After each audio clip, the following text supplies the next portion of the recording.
베푸느라고 서로 인사합시다. 주의 사랑으로 사랑합니다.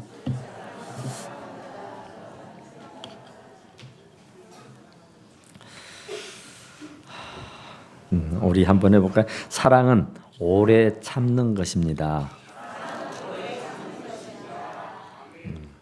오늘 본문의 말씀이 사랑은 오래 참고 그러죠. 또 7절에 보니까 사랑은 모든 것을 참으며 사랑은 모든 것을 견디느니라 그랬어요. 그러니까 사랑은 참고 견디는 겁니다. 오래 참는 것이다. 그러니까 한도 끝도 없이 참는 것이다. 잉거솔이라고는 아주 유명한 사람이 있었는데요. 그 양반은 무신론자였어요. 그래서 어느 이제 연설장에서 연설을 하는데 막 자기 시계를 꺼내 들고는 여러분 내가 5분 동안 하나님에 관하여서 온갖 욕설을 짓거릴 테니까 들어보시라고.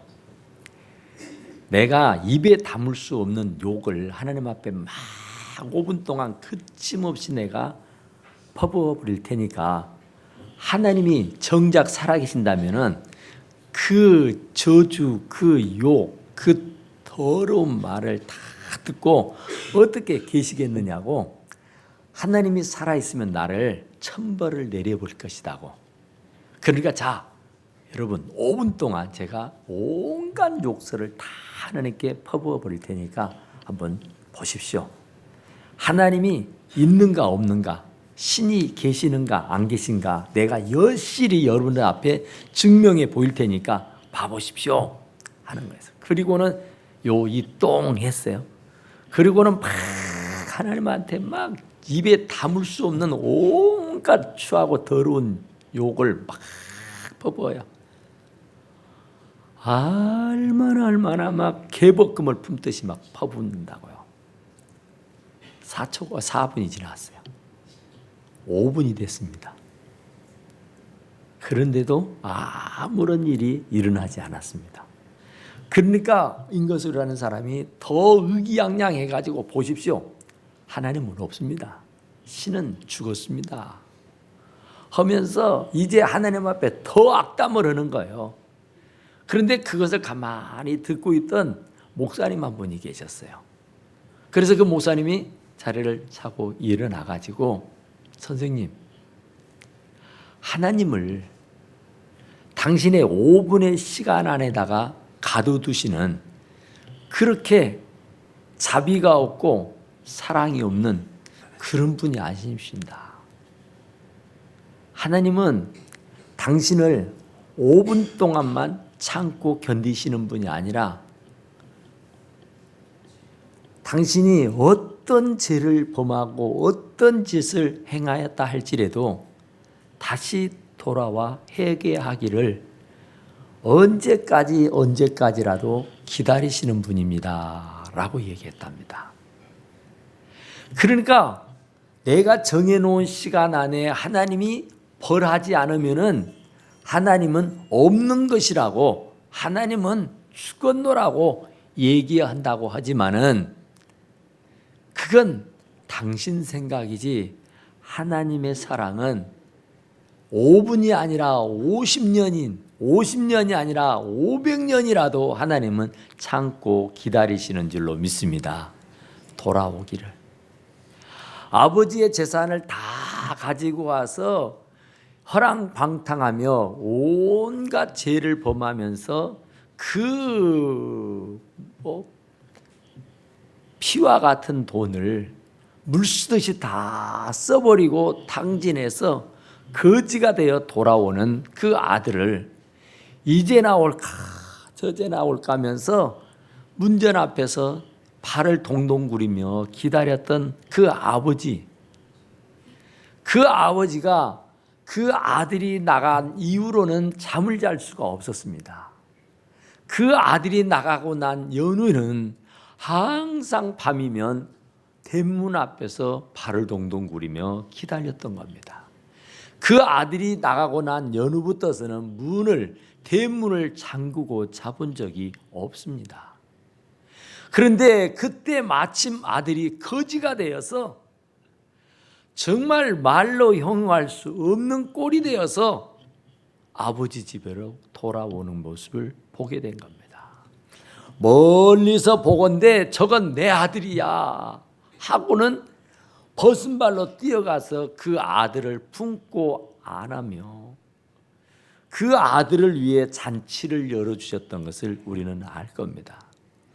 아무리 피 같은 돈이라도 그 아들이 다 탕진하고 거지꼴이 되어 돌아왔을지라도 아프지 않고 죽지 않고 살아와 준 것만 해도 너무너무 감사하고 고마운 것이 하나님 아버지의 마음인 줄로 믿습니다.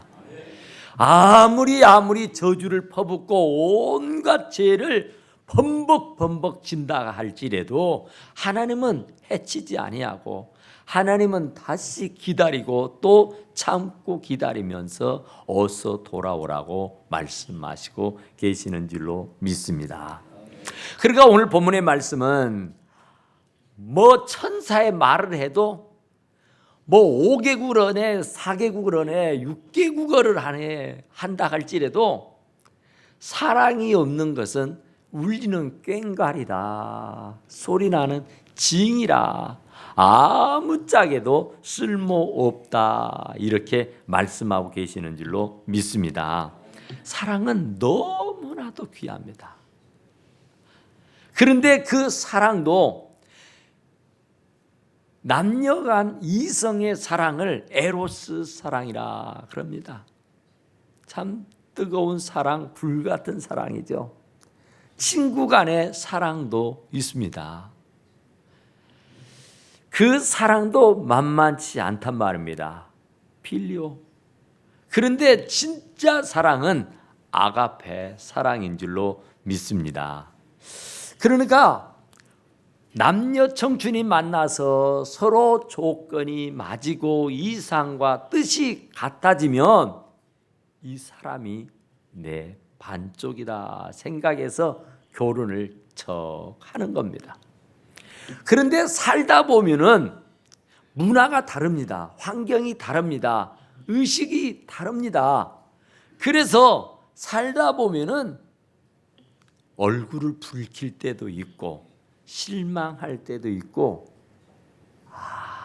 내가 잘못 봤나 해서 날마다 지지고 볶고 싸우는 일들이 참 많아집니다.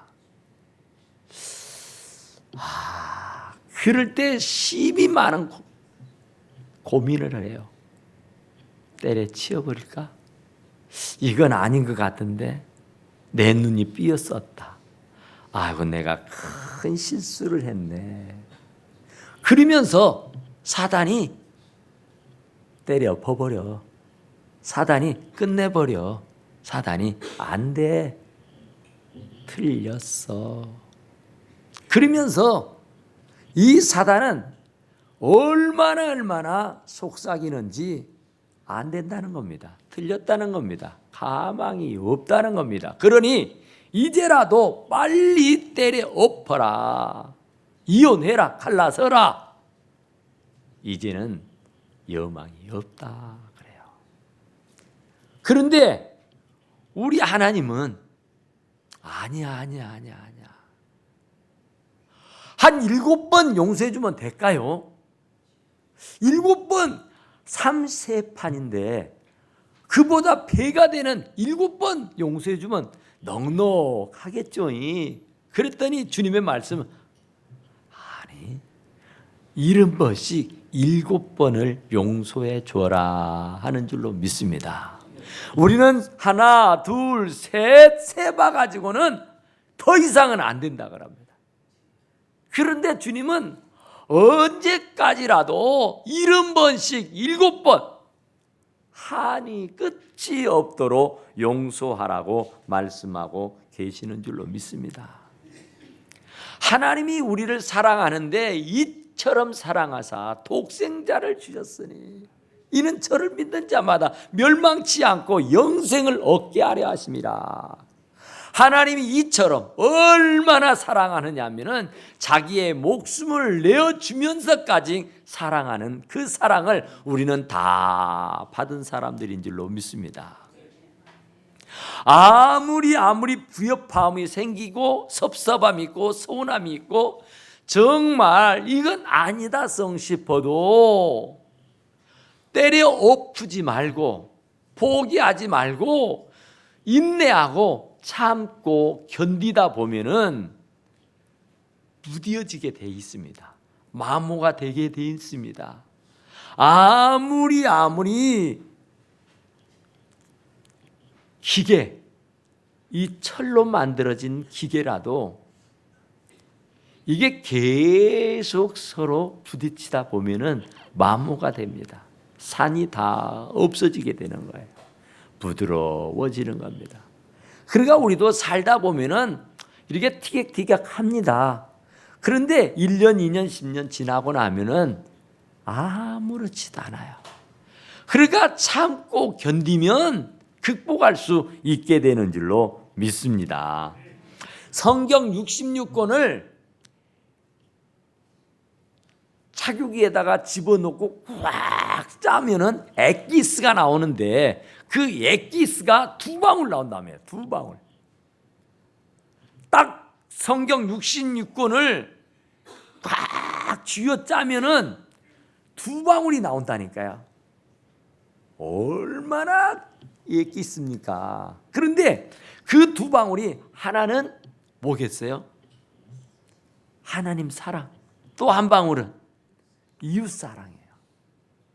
성경 66권을 다 틀어서 짜니까 2방울의 액체가 나왔는데 그 한 액체는 하나님의 사랑이고 한 액체는 이웃사랑이더라 그래요. 이 사도 바울이 성경을 14권, 13권 샀다고 하는데 그 많은 성경을 쓴 것 중에서 가장 귀한 성경은 고린도전서예요. 그 중에서도 가장 귀한 것이 이 고린도전서 13장 사랑에 대한 말씀인 줄로 믿으시기 바랍니다. 사랑이 없으면 아무것도 아닙니다. 사랑이 있으니까 견디고 극복하는 겁니다. 이기고 살아갈 수가 있다 그런 얘기예요. 하나님의 사랑은 하늘보다 높고 우주보다 넓고 바다보다 깊은 사랑인 줄로 믿습니다. 이것 우리가 얘기하는 것처럼 나에게 5분 동안 저주를 할 테니 하나님이 살아계시면 내게 벌을 주십시오. 하나님이 좁쌀 같은 그런 마음으로 네가 나를 욕해, 네가 나를 감히 그러면서 벌을 내린다면은 여기 앉아 계실 분이 한 분도 없어요.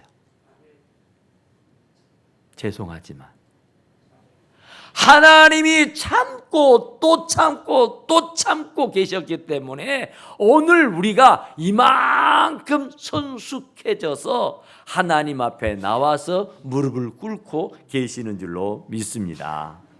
우리가 가만히 생각해 보세요. 의인은 없나니 한 명도 없대요. 모든 사람이 다 죄를 범했대요. 욕심이 대한즉 죄를 낳고 죄가 장성한즉 사망을 낳는다 그랬는데 우리가 이렇게 버젓하게 살아있는 것은 하나님의 사랑 때문인 줄로 믿습니다. 우리가 죄가 없어서가 아니에요. 우리가 허물이 없어서가 아니에요. 우리가 실수를 하지 않아서가 아니란 말입니다. 우리는 살 속에 뼈 속에 피 속에 죄가 터득터득 붙어 있는 거예요. 그래서 말 속에, 그래서 행동에, 손으로 발로 하는 모든 것들이 죄의 덩어리입니다. 그래서 오늘 또 꿈을 꾸는데요, 아주 좋지 않는 꿈이 꾸어지잖아요. 꿈속에서도 죄를 짓는단 말입니다.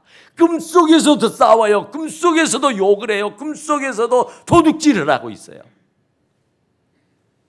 그런데도 하나님이 나를 처치하지 아니하고 이렇게 건강하게 살 수 있는 것은 순전히 하나님의 은혜요 축복인 줄로 믿습니다. 에로스 이성 간의 사랑이라는 것은요, 남녀 간의 사랑이라는 것은요, 부부 간의 사랑이라는 것은요, 환경이 바꿔지면은요 돌변하더라고요.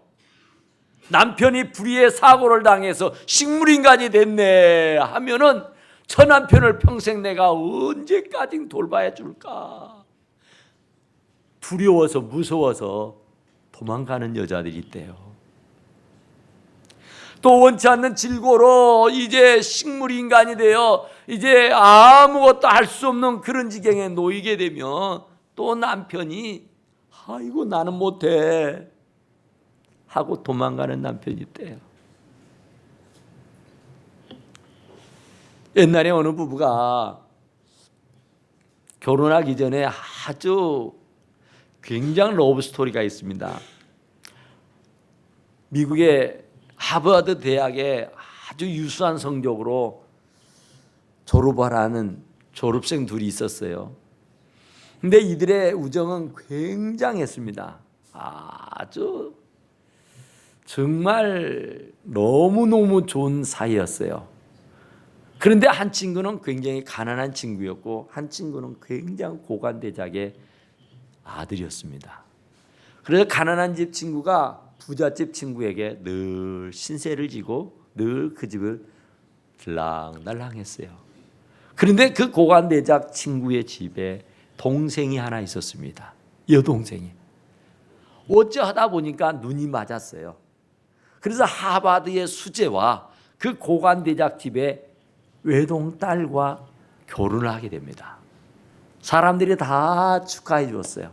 참 아름다운 사랑이다. 참 보기에 좋다 하고는 혼례의식을 치렀습니다. 그리고 이제 마차를 타고 신혼여행을 떠나는 겁니다. 사람들이 많이 연도에 서가지고 축하를 합니다. 이제 마차에 타서 이제 사람들이 그때 뭐 이렇게 축하한다는 그 행사를 이렇게 하는데 사람들이 막 선물을 막 던져주는 겁니다.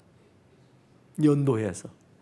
그런 사람들이 축하한다고 막 박수를 치고 환호를 하며 막 소리를 지르는 거예요. 그런데 갑자기 이 말이 흥분을 합니다. 너무너무 막 굉장한 일이 일어나게 되니까 이 말이 흥분이 되어가지고 그냥 줄기차게 달아나버려요. 아무 방비도 못하고 있었던 이 신랑 신부는 잽싸게 달려가는 그 마차에서 내동댕이를 쳐주고 맙니다. 그래서 그 신혼부부가 상당히 많은 상처를 입게 되고 결국은 그 신부는 식물인간이 됩니다. 정신이 어린 아이의 지능으로 떨어져 버렸어요. 그리고 그 신랑도 만만치 않게 부상을 입었습니다. 그런데 그 친구가 그 고관대작 집의 아들 친구가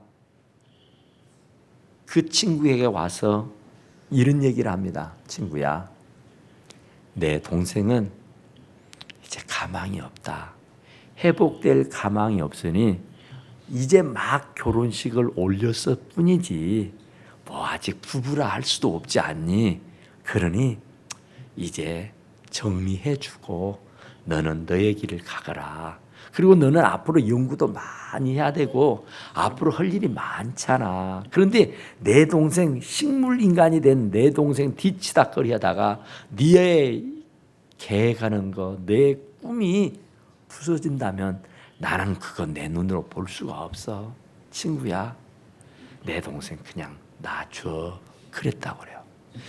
그러니까 그 친구가 무슨 말이냐고. 친구야, 이건 아니지. 내가 하나님과 사람들 앞에서 맹세하지 않았니?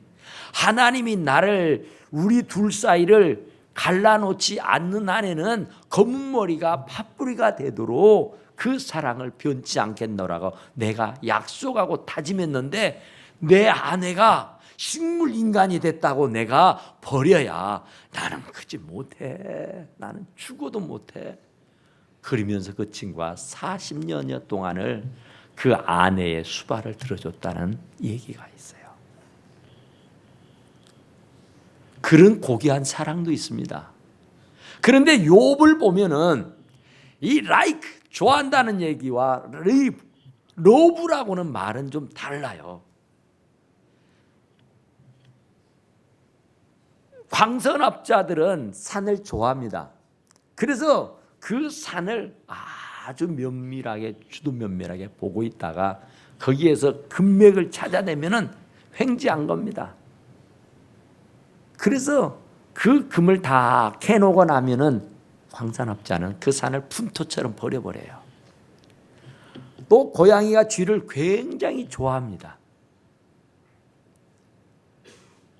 그런데 고양이도 역시 한 끼에 배를 채우고 나면 그건 흔적도 없이 사라져 버립니다. 그런데 진짜로 좋아하는 사람은, 정말로 산을 사랑하는 사람은 산을 오르락 내리락 하면서 산을 가꾸고 돌보는 사람입니다. 내가 죽어 없어질 때까지 그 산을 돌보고 가꾸게 돼 있는 겁니다. 그러니까 진짜로 좋아하는 사람은, 진짜로 사랑하는 사람은 환경이 바꿔져도 변치 않는다, 그런 말이에요. 그런데 그냥 마냥 좋아하는 사람은 환경이 바뀌면 얼마든지 돌변할 수가 있다는 겁니다. 욥을 보게 되면 욥은 동방에 제일 가는 부자였습니다. 10명의 자녀를 거느리고 아주 호요식하면서 잘 살았습니다.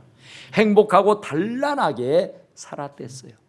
그런데 어느 날 갑자기 10명의 자식이 다 한 번에 몰살에 죽어버리고, 그리고 그 남편마저도 악창이 도져서 온몸에 피부병이 번져서 살 수 없게 돼버립니다. 기하적으로 가려운 것을 긁지 않으면 살 수가 없고, 오죽하면 개들이 와서 알픈 곳을 핥더라 할 정도였어요.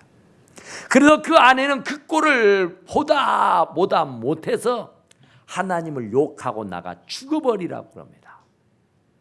그러다 못해서 결국은 그 아내는요, 그 병들어 죽게 생긴 사랑하는 남편을 버리고 도망을 가버립니다. 이건 사랑한 자가 아닙니다. 강태공이 있었습니다. 이 사람은 틈만 나면 책과 씨름을 합니다. 그리고 틈이 나면은 한가하게 강가에 나가서 낚시질을 하는 겁니다. 쌀독에 쌀이 떨어진 지가 오래입니다. 끼니를 때울 게 없어서 이 아내는 천정건강하고 발을 동동 구립니다. 이 집 저 집 치러 다니는 것도 한두 번이지 날마다 그 짓거리를 할 수가 없었습니다. 그래서 그 아내는 참다 못해서 집을 뛰쳐나가 버립니다. 나는 저런 놈의 남편하고는 나 평생 못 살아. 나는 이렇게 살자고 결혼한 것은 아니었어 하고는 그 남편을 버리고 도망을 가버려요. 그랬는데 어떻게 세월이 흐르다 보니까 강태공이가요, 학식 있잖아요, 배움이 쌓여요. 때가 되니까 그 나라의 죄상으로 등극을 하게 됩니다. 그런데 그 집을 뛰쳐나갔던 아내가 그 소식을 밝히 듣게 됩니다. 그리고는 그 남편에게 와서 눈물바람을 하며 손이 발이 되도록 빕니다. 이제 우리 서로 합합시다. 지난날에 나의 잘못은 다 용서해 주시고려. 그러니까 그 강태공이, 여보, 저기 우물가에서 물 한 대접만 떠다 주겠소. 그래요? 그러겠다고. 그래서 이 아내가 우물가에서 한 대접의 물을 떠옵니다. 그리고는 여기 여보 떠왔어요. 그래, 그것을 한번 이 바닥에 부어보라 그래요. 그러니까 부읍니다. 그러고 나서는 그 강태공이 얼른 주워 담으라고 합니다. 아니, 땅에 물을 붓자마자 그 물은 오간데 없이 다 사라져 버렸는데 그걸 주워 담으라니 이게 무슨 말이냐고. 엎드려진 물은 주워 담는 법이 없다는 얘기입니다. 그래서 그 아내가 씁쓸한 미소를 짓고 그 남편에게서 떨어져 나가더라, 그런 얘기예요. 참고 견뎠었더라면 얼마나 좋을 뻔했어요. 조금만 견뎠었더라면 얼마나 좋을 뻔했느냐고요. 참지 못해서, 견디지 못해서, 인내하지 못해서 그 영광을 다 잃게 되는 불행한 여자가 됐다는 거 아니에요. 김옥분이라는 할머니가 있습니다. 이분은 16살에 시집을 갔어요. 그 아들 하나를 낳아놓고 그 남편이 6.25 사변을 당해서 나라의 부름을 받아 전투에 나갑니다. 그리고 결국은 거기에서 죽고 말아요. 그런데 그 아들이 잘 자라주었으면, 홀어머니 아래서 잘 자라주었으면 좋은데 이 아들이 그냥 허랑방탕해요. 그러다가 어떻게 군대를 갑니다. 군대를 가니 얼마나 호된 훈련입니까? 얼마나 힘들고 버겁습니까? 그래서 탈영을 해버립니다. 그리고는 큰 범죄를 저지르게 돼요. 그래서 그는 군법회의에 넘겨지게 되고 무기징역을 받게 됩니다. 하나밖에 없는 외아들이 무기징역을 받아서 이제 수감 생활을 해야 되는 그런 형국에 놓여 있었습니다. 그런데도 그 어머니는 그 아들을 버리지 아니하고 끝까지 돌봅니다. 그 수감생들은 이곳저곳 교도소를 옮겨 다니는 것이죠. 그럴 때마다 이 어머니는 전주로 가면 전주교도소 앞에 조그마한 새방을 얻어서 그곳에서 살면서 시간이 나면은 다라이를 이고 가서 떡을 팔고 생선을 팔고 그러면서 그 수감 생활하는 아들의 옥바라지를 하게 됩니다. 그렇게 얼마나 지극정성으로 돌봤는지 몰라요. 그런데 그 어머니가 수년을 옥바라지 하면서 느끼는 것이 내 아들이 남들과는 다른 어떤 특별한 탤런트, 재능이 있다는 것을 발견하게 됩니다. 내 아들은 참 그림 그리기를 좋아했지. 그래서 생선을 팔고 떡을 파는 돈으로 화선지를 사주고 붓을 사주고 먹을 사주고 물감을 사주어서 그림을 그리게 했습니다. 그러면서 얼마나 성심성의껏 그 아들 하나 바라다 보면 무기징역이어서 언제 어떻게 될 줄을 모르는 그 아들의 옥바라지를 계속해서 해가는 거예요. 죽음에도 볕들 날이 있더라고. 그가 19년에 옥살이를 하고 난 연후에 특사가 되어 풀려 나오게 됩니다. 그런데 19년에 그 옥살이를 마치고 돌아올 때는 대가가 되어 돌아온 겁니다. 어떤 대가가 됐느냐면은 그 어머니가 밝히 봤던 것처럼 그림 그리는 거, 화백이 돼 있었습니다. 국선에도 개인전에도 그의 그림이 팔려나가는 거였어요. 그러니까 그 어머니가 전망이 없다고 이제는 틀렸다고 포기해버렸더라면 그 아들은 영영 그 감옥에서 죽어 나왔을 겁니다. 그런데 그 어머니가 그를 포기하지 아니하고 끝까지 사랑으로 돌봐주어서 세계적인 그림을 그리는 사람이 되게 돼요. 화가가 되었더라, 그런 얘기입니다. 따라서 합시다. 사랑은 오래 참는 겁니다. 사랑은 오래 참는 거예요. 누가 뭐라 그래도 그냥 묵직하니 오래오래 참고 견디다 보면은 반드시 사랑의 꽃이 피워질 날이 오게 될 줄로 믿습니다. 기도합시다. 오그라시고